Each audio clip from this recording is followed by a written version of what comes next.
Thank you, Hillel Fold, live from Israel. Yes. And now joining us, Ericka, Yes. John Sitilides, the head of Trilogy Advisors, geostrategic expert, diplomat as well. John, thank you for joining us on Of the People in part 2. Welcome. Thank you for having me. It's a pleasure to be with you and your audience today. And it's a pleasure to have you. You know, we just spent the first part of the show talking about Israel and the Middle East, but your expertise is really Southeastern Europe, you know, whether it's Russia or Croatia or, you know, Bosnia Herzegovina and somewhat into, I assume, Asia as well. We don't spend enough time talking about that, so I'm thrilled to have you on the show, John. What I wanted to really know is, because, you know, we hear about this axis, right? This new axis of China and Russia and Iran. Right? Ish. We hear about that. Trump just got elected. How does that change in your opinion? What should we look for in terms of geopolitics, or what I call real politics, capital R, small K, when Trump takes office?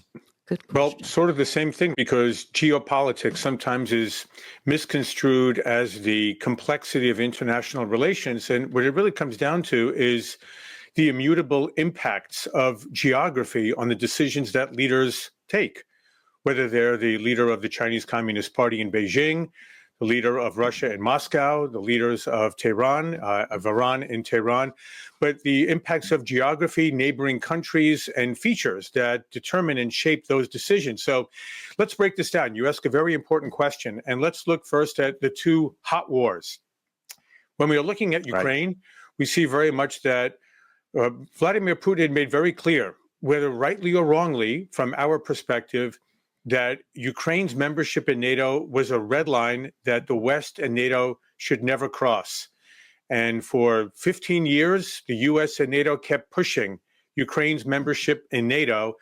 And then in February of 2022, Vladimir Putin made very clear he did not fear the United States or NATO. Our deterrent capability had weakened considerably. I would say probably more than anything else after the humiliating withdrawal from Afghanistan. The prior summer in August of 21. And so we now have a hot war that has resulted in the terrible, the needless deaths of 500,000 Ukrainians and Russians. In the end, Russia will likely keep the 20% of the territory that it has occupied for nearly 3 years. They have a 24/7 wartime economy production right now under Vladimir Putin's orders, and are out manufacturing not Ukraine, but the US and NATO combined in production of artillery, of rockets, of missiles. There's really no realistic way that Ukraine can be sustained for much longer. The average age, by the way, of a Ukrainian soldier today is 43 years old. Wow. That's not an army that can withstand not just a 4 times larger size population in Russia, but remember that Putin just brought in 10,000 North Korean troops. Oh, wait, isn't China sending troops too? Well, China North Korea. I thought North Korea is sending troops. Yeah, North Korea is sending 10,000 troops. What China has been doing is exploiting loopholes in the U.S. EU sanctions on Russia, not to ship major weapons, but all of the parts and magnets and semiconductors and components that Russia needs to build this artillery, rocket, and missile machinery in order to devastate eastern Ukraine. And Ukraine's energy infrastructure in the eastern part of the country has been laid to waste. Yeah. This is going to be a $500 billion reconstruction project. Easily. And my concern here in Washington is the U.S. does not have $500 billion to spend on Ukraine. The EU does not have it. China may, but they also have a massive debt bubble to deal with regarding real estate and construction. So we're going to have a geostrategic hole, one of the largest countries in the Eurasian continent, between Russia and the European Union for decades to come, as a result of the terrible mistakes that were made on the policy front in allowing this war to ever begin. So I applaud. I'm sorry. Go ahead, Ericka. Well, I'm curious because, you know, I've been hearing reports for the last couple of years about Ukrainian people coming across the southern border. So basically people young men fleeing, being conscripted into the army.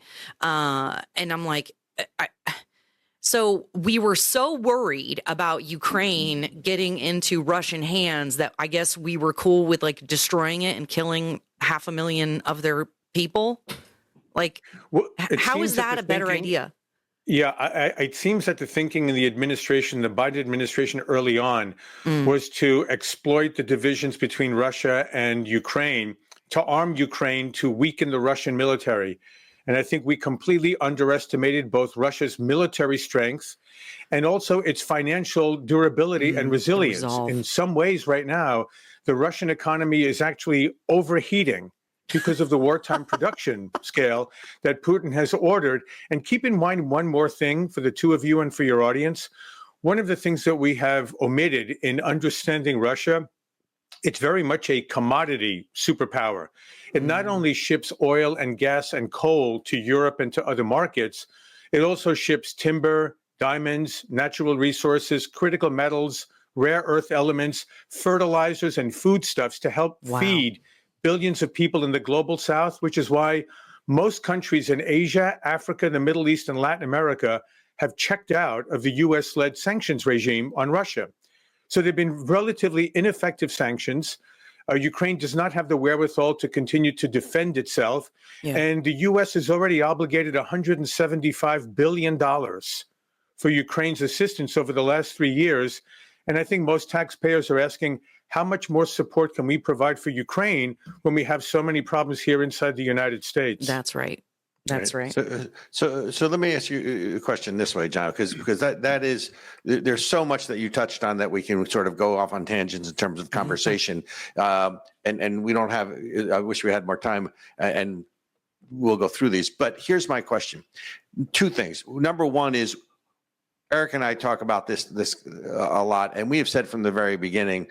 Whether or not we should have gone into Ukraine to begin with. That's right. It is not a war that Ukraine can win, period. End of discussion, right? It's not a question of if they lose, it's a question of when. It's a question of when and what the peace terms will be or the settlement terms of the war will be. So I'd like you to talk about that as well. But the other thing is a much higher level conversation about just how we've treated Russia, because I've argued for a long time with this whole Russia hoax with Trump in 2016 and everything else, and forget about the divisions internally. But I would argue that it was our treatment of Russia that drove Russia into, let's call it China's camp.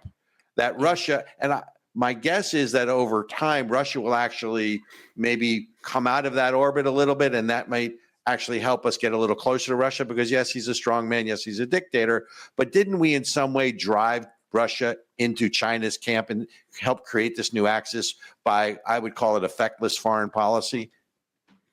So a couple of great points that you raised there. First of all, I completely understand why the people of Ukraine wanted to defend their country, their territory, their nation against an armored assault, an armored invasion from a foreign country, from Russia. Right. The problem is that Ukraine was really in no position to be able to sustain a long-term defense against Russia. And keep in mind, Ukraine is not a member of NATO. The U.S. and the NATO alliance have no obligation to come to Ukraine's defense. This is a proxy war of choice. And if we look back at the history, this is all very recent, of course. There was actually a peace deal that was struck a month after the invasion in Istanbul in March of 2022. And both Putin and Zelensky were ready to sign a peace agreement. And then Boris Johnson flew from London to Kyiv, probably at the behest of the Biden administration, and persuaded Zelensky to renege on the agreement, to not proceed with that, and to count on the West to continue arming him so he's better able to defend his country until, of course, the West can no longer provide arms. That's where we are today. So it's very unfortunate. This war never should have started. Once it started, it could have been ended relatively quickly. And I think there have been some catastrophic errors in Western capitals that have now led to the destruction of at least the eastern half of Ukraine. On the second point, let's just say it's been wise, realist, strategic doctrine on the part of the United States to ensure that Russia and China are never closer to each other than either one is to the United States. Right. And that was really the driving force between the Nixon strategy in the early 1970s of befriending the communist regime in China when we were going through a Cold War with the Soviet Union. And so we drove a wedge between those two countries and befriended China, relatively speaking. I mean, they are still a communist party, and we'll talk about them before this is over, because that's really the most important strategic danger facing the U.S. and the West. We talk about Russia, but Russia is not a direct threat to the U.S. the way China is. But I think we have made mistakes going back to the Bush administration. Again, their push for both Ukraine and the Republic of Georgia, a small republic in the Caucasus Mountains, a former Soviet republic, to join the NATO alliance that Russia felt would have undermined its strategic interests in that part of the Eurasian continent. And then increasingly over the last 10 years, a sense on the part of Russia that all of these color revolutions that we were supporting in Ukraine, in other parts of Eastern Europe, and even in South Asia, and even the Arab Spring, and all of those revolutions were of concern to Russia. So we have in some ways driven them closer to China. They've also opted tactically to be closer to China. I'm not sure there's much that we could have done in the last several years to pull them back, except maintain a dialogue with them. And I think one of the great errors of the Biden White House has been to cut off any direct communications between Biden and Putin for the last 3 years, when we have open communications with the most notorious dictator in the world, and that's Xi Jinping, which our business and investor community expects us to have because of the economic and financial interdependence of the two largest economies in the world. So hold that thought. So John, hold that thought, because I do want to segue to China. But what I'm hearing you say, though, is that even going back to the Bush years, sort of the hubris we had about exporting democracy, and certainly to cultures that may not have the bedrock foundation to support a democracy, whether it's Iraq, whether it's Afghanistan, whether it's trying to sort of westernize Eastern European countries that don't have that bedrock foundation, has created this problem. Let me shift to China real quick, because I've certainly argued that part of the problem here is that China for the longest time has been at war with us, and we are not in war against China, in the sense that we don't acknowledge that they're at war, whether it's their investment in the Southern Hemisphere, whether it's the support now for Iran and for Russia. Talk to me, or talk to us listeners, a little bit about what's really going on in China, because to most of us, I'm certainly not a China expert. There's a concern about Taiwan, whether they go into Taiwan, since obviously the U.S., based on all the war games, would not be able to respond in any sort of timely fashion to really forestall that. But also, we see China as this monolithic country, and I know there's a lot of things going on in China behind the scenes. So how does the Trump presidency, upcoming Trump 47, or Trump 47th president, affect that? And what's really going on in China with regards to the war against the U.S. that anybody who's paying attention should really see? Yeah, one of the saddest aspects of the U.S.-China relationship that we see today is that the Chinese Communist Party has been relatively open about its ultimate aims. All one has to do is go to the Chinese websites, the Chinese government websites, look up the speeches, put them into Google Translate or DeepL, and read them in English. They've been quite open. They intend to have a world-class military that can project power on a global scale, basically become a peer and a challenger of the United States by 2049, which is the centennial of the Chinese Communist Party coming to power in Beijing in 1949. They have two technology programs underway right now in order to compete with the US-led Western technological dominance of the last 50, 60 years, so that one initiative called Made in China 2025 will have hundreds of billions of, renminbi, but dollars equivalent, invested in the major new technologies that will dominate the 21st century global economy. Artificial intelligence, robotics, quantum computing, electric vehicles, renewable energy. And you see in electric vehicles and solar panels and wind farms, they already have a commanding lead over their Western competitors because of government subsidies, because of intellectual property theft, because of forced technology transfers, all of these things in violation of their membership in the World Trade Organization. And so they're competing with us on the technological front, they're competing with us on the military front, and especially with Taiwan, Richard, the point that you raise. Xi Jinping has given the People's Liberation Army orders to have a Chinese military that is ready. Not that they're going to do so necessarily, but to be ready to invade Taiwan by 2027. Well, the problem that we have in the United States is sort of, several-fold. One is our own domestic defense industrial base has been utterly hollowed out. And I think you and your audience would be shocked to learn that there are dozens of American companies, defense contractors, that are approved suppliers by the Defense Logistics Agency that rely on Chinese subcontractors for, again, as we discussed before, in supplying Russia with the wherewithal to be able to build up its military against Ukraine. The Chinese subcontractors provide semiconductors, magnets, components, ball bearings, parts, everything that we need to be able to build our large systems. So in the event of a diplomatic crisis over Taiwan, I wouldn't be surprised if the Chinese Communist Party informs Washington that there are several supply chain hiccups in everything that we need to maintain our own domestic military capability and to protect our allies in the Pacific region. But I think what's going to be interesting with Trump coming to back to the White House is that, A, the trust that maybe he had in Xi Jinping before COVID is gone.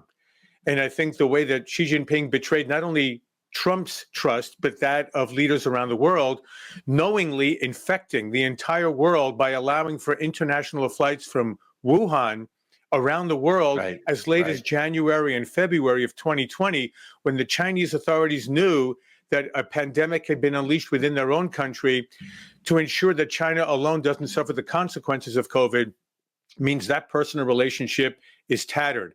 And I think also in terms of trade, Trump is very serious about imposing high tariffs, not only on electric vehicles, but a whole host of goods that will affect our industrial base and Trump's capacity to rebuild the worker base here in the United States. So I think we're in for rough patches between Washington and Beijing, but really because of Beijing's nefarious and aggressive activities, both against its neighbors, geopolitically, and on the international commercial front. And there's no question that China is public enemy number one, in my opinion, to the United States, and they are vying for hegemony against the U.S.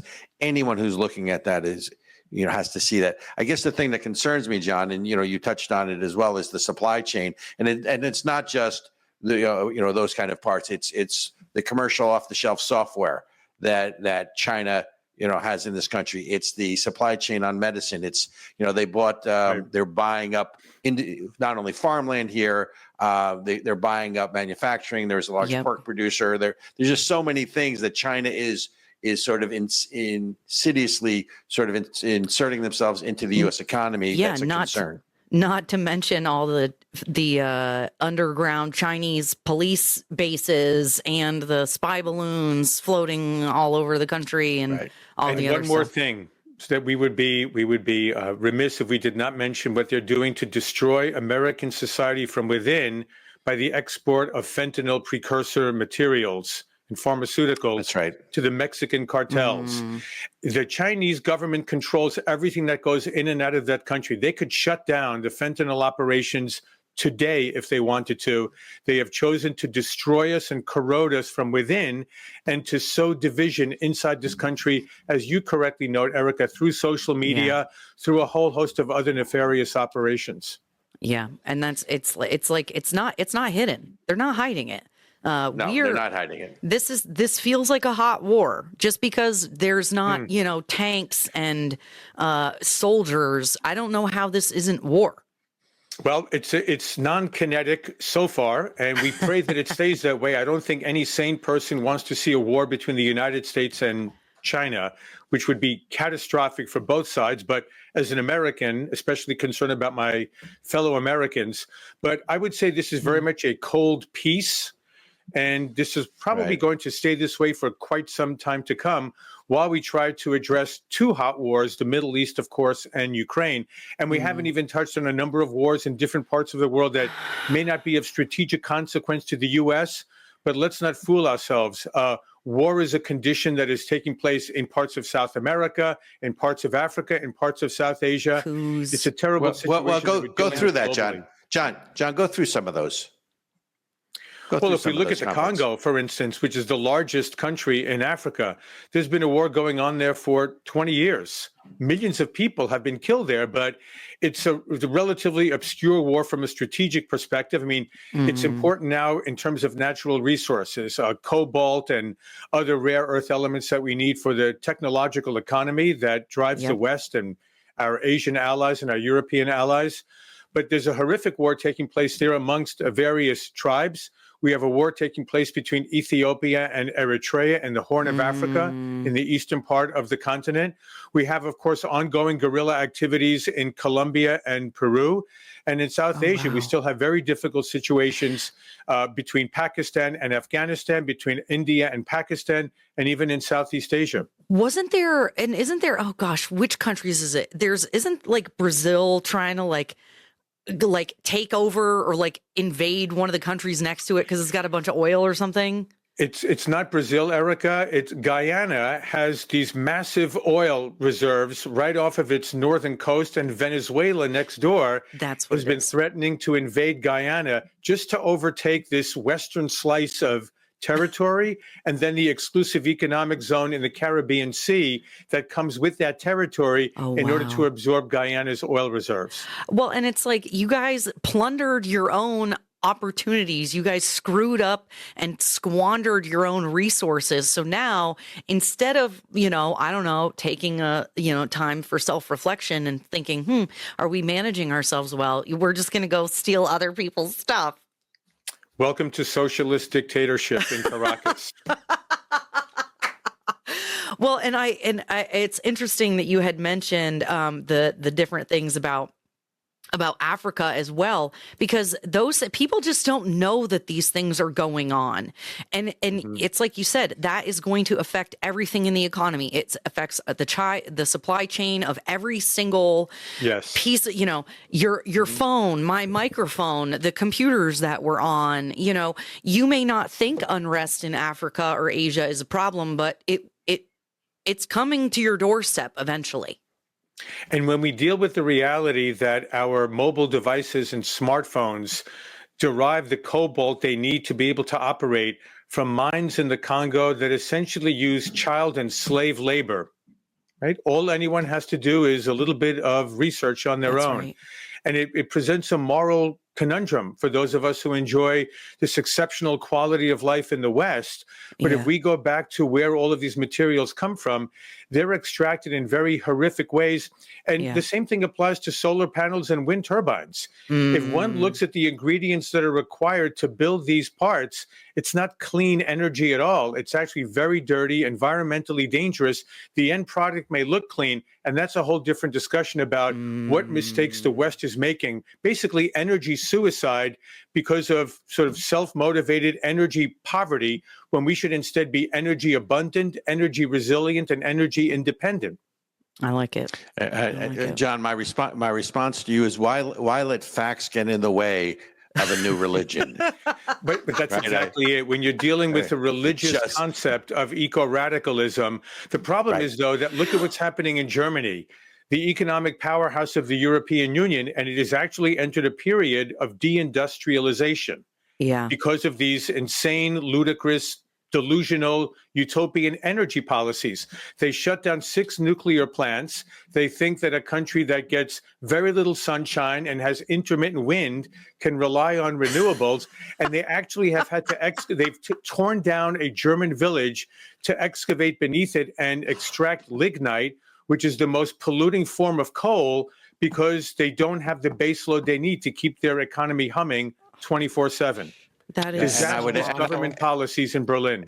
And I would add to that they were at the forefront of multiculturalism in Europe and the European Union, which has radically changed the fabric of the populace there, right? And again, it's the same one man's freedom fighter is another, one man's terrorist is another man's freedom fighter. It's just the whole concept of the nation state has gone away, and we're supposed to be one world, one nation, and therefore, everybody is the concept of good and evil doesn't exist anymore.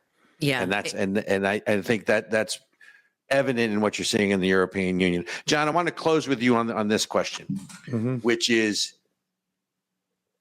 and I touched on it before, China appears to be this monolithic country, but they have their own internal problems going on now, don't they? Because Xi Jinping has some internal issues that he's going to have to deal with that hopefully someone like a President Trump, as opposed to a President Biden, will be able to help use as negotiating tools? What are some of the issues that China is dealing with internally? Right. Very important question that you ask. First of all, economically, right now they are in a period of excess industrial capacity and labor capacity, which is why they're exporting products all around the world instead of investing in their own economy and propping up consumer spending for domestic purposes. But by doing so, they're dropping prices around the world and threatening the major industries in East Asia, in Europe, and here in the United States. So they have to figure out a way to balance the economy. The problem is it's still a communist government. And when they issue commands, such as artificially propping up the real estate sector for the last 15, 20 years, now that sector is very wobbly. And we in the West have been waiting for the real estate market to collapse in China for years. There's been all of this infusion of government funding and government regulation to prop it up. But one wonders, how long will it last before market forces dominate? But then you also have skyrocketing youth unemployment, anywhere from 20 to 25%. And of course, it's very difficult to believe communist data about any of their economic activities because, again, they're propagandists first and free market capitalists, well, last on the free market side. We also have this phenomenon now of many young Chinese using technology to be able to access vistas from around the world and seeing how young people elsewhere are able to proceed with their own career decisions and the like.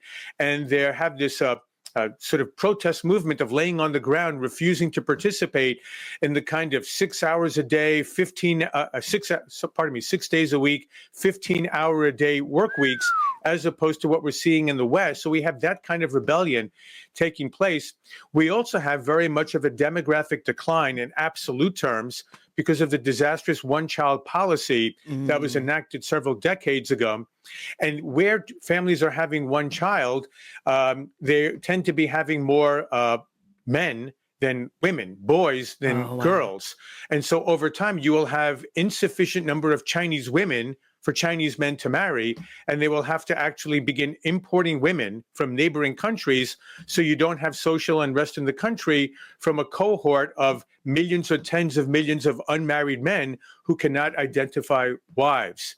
So you have a number of these issues here. But again, back on the economic front before we close, because China is so dependent on the U.S. market for its exports, Trump really has tremendous leverage going into any trade negotiations because of the threat of tariffs. If the U.S. market is closed off to China, they're going to go into a very, very deep recession, and that's a must avoid for Xi Jinping. And I think Trump understands this, and it's going to be his strongest card when they begin negotiations with Beijing. And one other thought. The Economist always said during the election that Trump's tariff will raise the cost to Americans because of all the imported goods. I would argue that most of Americans would say, if I'm buying U.S. made products, I'm willing to pay more. I'm just not willing to pay more to import something from China or some country that's trying to kill us. So because I'm one of those people, Ericka, I know you are, I'll pay more if it's made in the USA. I don't need as much stuff. Realistically. The greatest living economist in the United States today, and he's in his 90s, so we pray he lives for many, many more years and decades. Thomas Sowell teaches us there are no perfect solutions to any problem, only trade-offs. That's right. And yes, that may be the trade-off, at least temporarily, that we pay somewhat higher prices for mobile devices or TVs or other electronic goods that are fun and amusing. But if we're helping to rebuild the American industrial base and let workers work close to home and not have to learn to code, as many people told them to do, or to leave their homes and their communities for faraway places. But what we need is national leadership to explain to the American people why simply having cheap goods does not make for a good life. And there are different things, different characteristics of a good life. And that may mean also that we provide for middle-class stability in America again, rather than the hollowing out of communities, especially across the Rust Belt, that has suffered so tremendously from the outsourcing of industry to China and other countries over the last 20 years. Yeah. John, I think that is an excellent place for us to end the conversation today. We thank you all for watching. If you have been watching for the whole show, we thank you. We hope that you've gotten something out of it. If you feel so inspired, go ahead and subscribe to the channel, like this video, share it with your friends, because we've had some awesome guests. Robert and John, before we go, where can people reach you? Trilogy Advisors, your Twitter handle. TrilogyAdvisors.net, Sitilides.com, and on X Twitter, it's simply my name in lowercase letters. Excellent. All right. I was told before that we got you on the show that you were one of those guys that's the smartest in the room guys. You have clearly lived up to that standard, John. Thank you so much. I doubt that highly, but thank you. I appreciate the good work. Thank you. If you know anything about me, is I don't usually sling a lot of BS. So if I said it, I meant it. Yep. So thank you for coming, and please come again. I think there's so much more we need to talk about. Ladies and gentlemen, be a pleasure. John Sitilides, Trilogy Advisors, Robert Chernin and Ericka Redic of the People. Thanks for staying with us this week for our special edition. We'll see you next week. Bye.